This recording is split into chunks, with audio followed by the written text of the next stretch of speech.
One thing all families can agree on is mealtime should be as easy as possible, especially when it comes to the cooking, but it doesn't always end up that way. Luckily, Chef Ryan Scott is here to the rescue with his latest cookbook that has already become a favorite in our household. And Ryan is with me now. Ryan, it's so good to see you. How are you? Oh my goodness!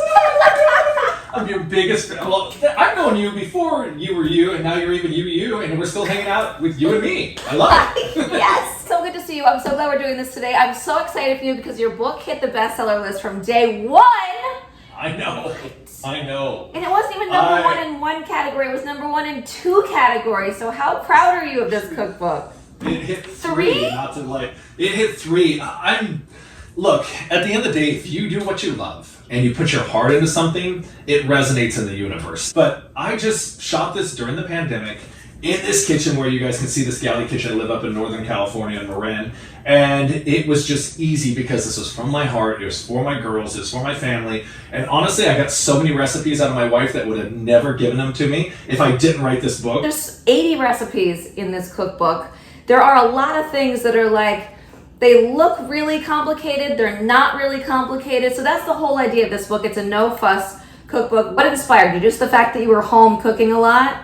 I mean, I've been home cooking a lot for my whole life. And then when I met my wife, that transcended into sharing meals together at home. And then when we had our first daughter, which is 3.5, that was cooking for her and trying to integrate. Here's the thing I always say about parents. We'll go and grab a burger at Shake Shack, but when we come home, we're going to feed our kids really healthy food. It's true. Right? So, with No Fuss Family Cookbook, especially during the pandemic, I learned we have to have ingredients that we use at home. We can't be rushing out or having things shipped constantly. So you're going to see a lot of pantry pulls from this. You're going to see a lot of iterations of things that if you don't have them, that's completely okay. I show you tips, tricks, hacks, shortcuts, and just at the end of the day, Sarah, I got to say this, watching you on Instagram and watching our friends on Instagram, it's about the partaking with family more than anything. And if it doesn't turn out, no fuss, no big deal. Just enjoy the time together, right? This one is like an old tattoo that you can't get rid of. This has been in my life for almost 20 years, Sarah. In every book I write, people are like, can you please put the cornflake-crusted fried chicken sandwich in your book? But the great thing about this is the brine, my friend, is used from the one and only jar that you toss out the liquid. That pickle juice is culinary heaven, right? You just cut the breast into thirds, and then this just sits and marinates in a bag, or I have here in just a plastic little dish. Sarah is going to go in a dredge, right? Yep. It goes straight to cornflake. I'm going to do my gluten-free version without flour, and all I do is just take the chicken and I smash the cornflakes right on top. So this is going to go in 400 degrees, right? For 20? Yeah, 400 degrees, and then what you guys do is just, and they're like, oh, how long do you cook it? Look, 20 minutes is when you check it. 20 minutes, and you check the thickest part. And the best way to just check it is to, honestly, guys, take one out and just cut it. And that way you can see. We didn't even talk about the slaw and the sauce yet. I always believe that a coleslaw is something that is an intricate ingredient when it comes to making a great chicken sandwich. Sarah's gonna make the mayonnaise, lemon juice, and Old Bay. I'm gonna take poppy seeds that go inside here. A little bit of salt goes in, about 3/4 cup of mayonnaise. Then a little bit of sugar goes inside. And this is the dressing that goes on top of the coleslaw. We add apple cider vinegar.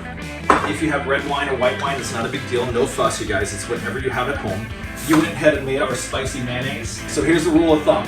If you put mayonnaise on something, you have to put a lot of mayonnaise on something. Sarah put the chicken right on top of the pickles. This has to have so much coleslaw, it's kind of absurd. This little cap starts to say, hi, how are you today?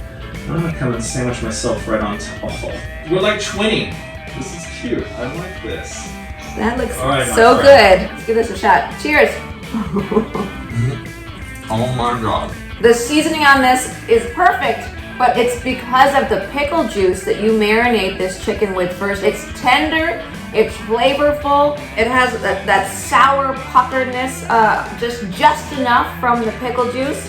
I love the crunchiness of this cornflake-crusted chicken. It gives you the effect of being fried without being fried. Yep. It is tender, it is juicy. The coleslaw, yes, the little bit of sweetness with the coleslaw and the mayonnaise with the little kick of the Old Bay.